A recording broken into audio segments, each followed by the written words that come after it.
नमस्कार, स्वागत है आप सभी का यूपी एएनएम भर्ती 2022 में। मेरिट किस प्रकार से बननी है और कट ऑफ कब डिसाइड होगा, कट ऑफ किसके साथ में आएगा, क्या पहले कट ऑफ लगेगी बाद में मेरिट बनेगा, क्या पहले कट ऑफ डिसाइड करके उसके बाद मेरिट में संविदा कर्मी के नंबर जुड़ेंगे, ये सवाल आपके थे। और इसके पहले वाले वीडियो में हमने इस टॉपिक के अलावा कास्ट सर्टिफिकेट वाला या फिर ईडब्ल्यूएस प्रमाण पत्र वाला और एक मुद्दा, हमने 3 मुद्दों पर बात की थी वहाँ पर, जिसमें से हमने आपसे कहा था कि हमें थोड़ा सा समय दीजिए, हम आपको बिल्कुल कन्फर्म चीज़ें बताएंगे। और थोड़ी सी गलत जानकारी भी दी जा रही है विभिन्न प्लेटफॉर्म से। पहले आयोग से जो कुछ भी नोटिफिकेशन के अनुसार चीज़ें थी हमने आपको बताया था। नोटिफिकेशन में स्पष्ट रूप से सिर्फ इतना लिखा हुआ है कि संविदा कर्मी जितने भी अभ्यर्थी होंगे उनके भारांक या उनके जो अधिमानी अंक होंगे, यानी उनके पर ईयर के हिसाब से 3 अंक मिलना है, जितने साल का अनुभव अधिकतम 5 वर्ष तक 15 अंक मिलना है। तो जहां आयोग को आवश्यक लगेगा वहां पे उनके अंक जोड़े जाएंगे, सिर्फ इतना लिखा हुआ है। उसके बाद फिर कोई अलग से ऐसी नोटिस नहीं है कि मेरिट में किस प्रकार से कब कहाँ नंबर जुड़ेंगे। फिर जब आपका डॉक्यूमेंट वेरिफिकेशन हो रहा था तो उस समय हमने आपको बिल्कुल क्लियर बताया था कि डीबी से पहले, अभी जो आपका रिजल्ट आने वाला है डीबी के लिए, उससे पहले अभी संविदा कर्मी जितने भी कैंडिडेट्स हैं उनके नंबर नहीं जुड़ेंगे, डीबी होने के बाद ही नंबर जुड़ेंगे। डीबी में डिजिटल अनुभव प्रमाण पत्र, एक्सपीरियंस सर्टिफिकेट वेरीफाई किया गया सबका, और जिनके वैलिड है उन सभी कैंडिडेट्स को, चाहे आयु सीमा में छूट बात कर लें जनरल ईडब्ल्यूएस के लिए, बाकी अदर जो रिजर्व कैटेगरी के कैंडिडेट्स होते हैं उनको अपने कैटेगरी के हिसाब से भी छूट मिलती है आयु सीमा में, जो दोनों में से बेटर होगा या फिर आपके एक्सपीरियंस के आधार पर। साथ ही साथ अधिमानी अंक जितने भी संविदा कर्मी किसी भी कैटेगरी के आप हो सभी को लाभ मिलना है। एनसीसी या फिर प्रादेशिक सेना या फिर स्पोर्ट्स की वजह से कोई अंक नहीं मिलेगा, उसमें केवल आपको प्रेफरेंस दिया जाएगा मेरिट में। किसी के साथ अगर बराबर मेरिट पे आते हैं तो आपको उनके ऊपर मेरिट में ऊपर रखा जाएगा, प्रेफरेंस मिलेगा सिर्फ उसमें। तो सबसे पहले बता दें आप सभी को कि कोई भी भर्ती, हमने एक भर्ती का एग्जाम्पल भी दिया था, एक शिक्षक भर्ती हुई थी जिसमें पहले क्या था कि एग्जाम से पहले एक कट ऑफ डिसाइड किया गया था। वो प्रक्रिया पूरी तरह से अलग थी, आपके यहाँ ऐसा कुछ नहीं था। अब डॉक्यूमेंट वेरिफिकेशन होने के बाद कोई भी अलग से कट ऑफ डिसाइड नहीं किया जाएगा। पहली चीज़ बिल्कुल आप इसको क्लियर जान लीजिए, जो लोग बता रहे हैं तो गलत जानकारी दे रहे हैं। कोई भी पहले से कट ऑफ डिसाइड अब नहीं की जाएगी।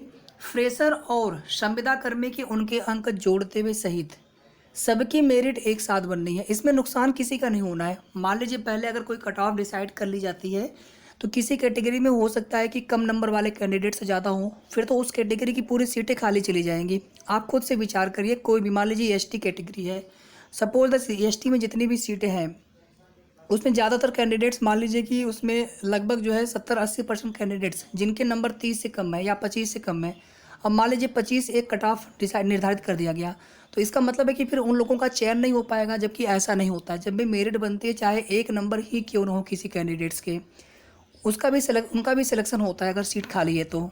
और हमने आपको बहुत पहले भी बताया था, जब आपका डॉक्यूमेंट वेरिफिकेशन स्टार्ट नहीं हुआ था, हमने कहा था कि जिनका 10 नंबर है ना, वे लोग भी उम्मीद करें कि आपका भी फाइनल सिलेक्शन हो सकता है। सभी कैटेगरी की बात नहीं कर रहा हूँ, कुछ कैटेगरी में जैसे एसटी है, फ्रीडम फाइटर है, फ्रीडम फाइटर में थोड़ी सी हाई जा सकती है, एक्स सर्विसमैन में कम जाता है।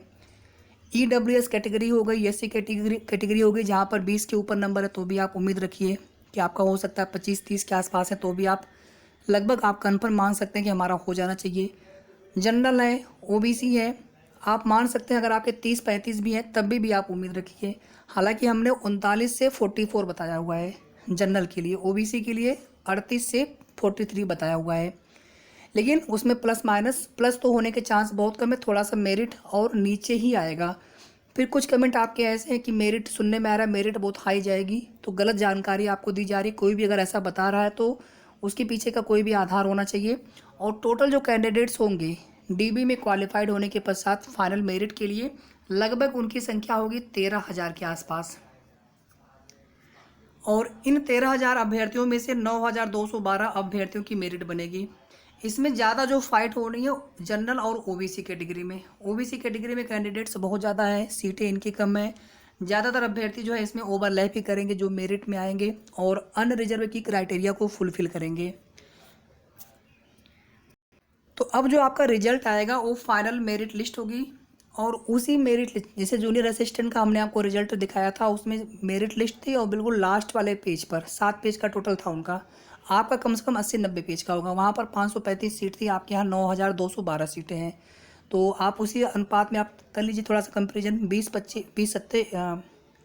अगर यहाँ से कंपेयर करेंगे तो 7 दूना 14, लगभग 140 पेज का हो जाएगा, मतलब 130 पेज के आसपास। कम से कम आप 100 पेजेस का मान के चलिए, कम से कम 100 पेजेस के आसपास एक पूरी PDF होगी, जिसमें रोल नंबर के हिसाब से आपका रिजल्ट होगा और जो लास्ट सिलेक्टेड कैंडिडेट्स होगा उनके जितने नंबर होंगे दैट इज़ कट ऑफ। तो उसी के साथ में कट ऑफ का भी 1-2 पेज होगा, जिस पर अलग अलग, चाहे वो हॉरिजॉन्टल रिजर्वेशन के अंतर्गत हो या फिर वर्टिकल रिजर्वेशन के अंतर्गत हो, दोनों ही रिजर्वेशन से कितनी कट ऑफ जा रही है। जैसे वर्टिकल में आप देखें, हॉरिजॉन्टल में आप देखेंगे फ्रीडम फाइटर, एक्स सर्विसमैन आते हैं, PH भी आते हैं, लेकिन PH की सीट यहाँ पर नहीं है। वर्टिकल रिजर्वेशन में general, EWS, OBC, SC, ST, इस प्रकार से कैटेगरी वाइज एक लिस्ट बनती है, PDF बनती है, रिजल्ट आता है। पहले से कट ऑफ डिसाइड करने का यहाँ पर कोई भी आधार नहीं है, कोई भी रीजन नहीं है, और ना ही आयोग से ऐसी कोई भी जानकारी मिली है। रिजल्ट थोड़ा सा डिले हुआ है, लेकिन उसका मतलब बिल्कुल भी ऐसा नहीं है कि कोई अलग से यहाँ पर पहले कट ऑफ डिसाइड करके फिर से मेरिट बनाएगी, ऐसा कभी होता ही नहीं है। कैसे पता चलेगा कितनी कट ऑफ जाएगी? आप खुद से सोचिए, जब मेरिट बनेगी, जो लास्ट कैंडिडेट सेलेक्ट होगा कम नंबर वाले, वही तो कट ऑफ होती है ना, उनके ऊपर जितने भी लोग रहेंगे तो उनका सिलेक्शन तो होना ही था। ठीक है, तो हमेशा जो कट ऑफ होती है वो लास्ट सेलेक्टेड जो कैंडिडेट्स होते हैं किसी भी मेरिट लिस्ट में, रिजल्ट की मेरिट लिस्ट में, वही डिसाइड करता है। पहले से कट ऑफ डिसाइड नहीं किया जा सकता है। पहले से कट ऑफ डिसाइड करने का मतलब है कि एग्ज़ाम से पहले होना चाहिए। अगर अभी करेंगे तो भर्ती में एक नया विवाद बिल्कुल 100% आ जाना है। ये हमने आपको जूनियर असिस्टेंट 2016 का रिजल्ट दिखाया था, जिसमें कुल 535 पदों के लिए अंतिम जो है रिजल्ट जारी हुआ था। और इसमें मैं रिजल्ट आपको दिखा रहा हूँ, एक बार रिजल्ट देखेंगे आपको खुद आइडिया लग जाएगा। यहाँ पर देखिए, जैसे सबसे पहले यहाँ पर अनारक्षित, यहाँ पे अनुक्रमांक रोल नंबर, तो जिनका नाम है यहाँ पर देखेंगे इंक्रीजिंग असेंडिंग आर्डर में, बढ़ते हुए क्रम में 7-6,067 लास्ट में है। इसके बाद देखेंगे थोड़ा सा डिजिट मतलब संख्या बढ़ गई, 74-53, फिर 79-08, फिर 86-28। ठीक है, पहले अनारक्षित का हो गया, यहाँ तक है अनारक्षित का, टोटल 291। इसके बाद यहाँ पर देखेंगे SC का, जो रिजर्व कैटेगरी के कैंडिडेट्स जिनके नंबर अच्छे होंगे, तो आप अनारक्षित पे अगर आप सेलेक्ट हुए होंगे तो आपको अपना रोल नंबर अनारक्षित में ही ढूंढना पड़ेगा। वो आप पूरे PDF में सर्च करेंगे तो आपका रोल नंबर जहाँ पर भी होगा, जिस पेज पर होगा, वो ऑटोमेटिकली सर्च में आ जाता है, उसमें आपको परेशान बिल्कुल नहीं होना है। फिर देखेंगे यहाँ पर SC ST हो गया, फिर यहाँ पर OBC हो गया इसी प्रकार से। ठीक है, यहाँ तक OBC हो गया। और इसके बाद देखिए यहाँ पर लास्ट पेज यहाँ पर कट ऑफ है। सबसे पहले यहाँ पर वर्टिकल रिजर्वेशन, जिसमें जनरल, SC ST OBC, यहाँ पर EWS नहीं था, 2016 की भर्ती, EWS 2019 में आया था। फिर यहाँ पर देखिए हॉरिजॉन्टल रिजर्वेशन होता है, freedom fighter, ex serviceman, PH, आपके यहाँ PH है नहीं, सभी महिलाएं हैं यहाँ पर। हालांकि महिलाओं को अलग से कोई कट ऑफ नहीं बनी थी, और आपके भर्ती में महिला टोटल महिला ही कैंडिडेट्स हैं, तो यहाँ पर कोई फीमेल की अलग से कट ऑफ नहीं बननी है। तो उम्मीद करता हूँ आप सभी को बिल्कुल अच्छे से समझ में आ गया होगा कि रिजल्ट आपका किस प्रकार से बनना है, कट ऑफ कब कैसे डिसाइड होती है। पहले से कट ऑफ का कोई रूल नहीं होता है, जो लोग बता रहे हैं तो गलत बता रहे हैं, ऐसा कोई रूल नहीं होता है। और इसके बाद जो हमने आपको बताया था कास्ट सर्टिफिकेट वाला, इसके अलावा EWS प्रमाण पत्र वाला, उसको लेकर के भी गलत जानकारी फैलाई जा रही है कि DB रिजेक्ट होने वाला है। थोड़ा सा आप सभी धैर्य बनाए रखें, बहुत जल्द आपको इसके बारे में भी हम पूरी विस्तृत जानकारी आपको देने वाले हैं जल्द नेक्स्ट वीडियो में।